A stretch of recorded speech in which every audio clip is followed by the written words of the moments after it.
Anong ganap sa mundo ng showbiz? Kinalampag ng mga netizen ang Bureau of Internal Revenue o BIR na i-check ang record nito makaraang i-flex ng social media influencer at negosyanteng si Rose Martan na kumikita siya ng nasa 5 milyong piso kada araw.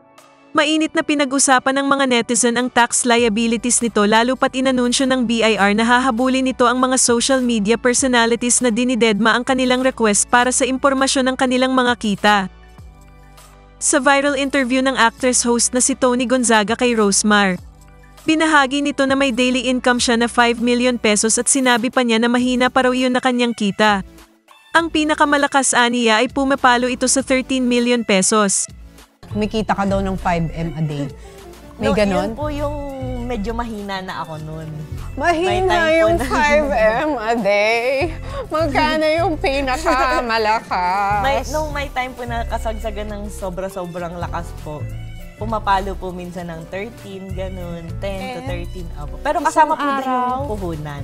13M? Maraming netizen ang napasana all sa tagumpay ni Rosemar, pero may ilan na nagdududa sa kanyang sinabi.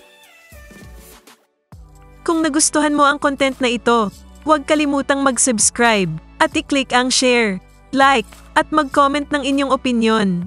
And favor naman po, please don't skip the ads.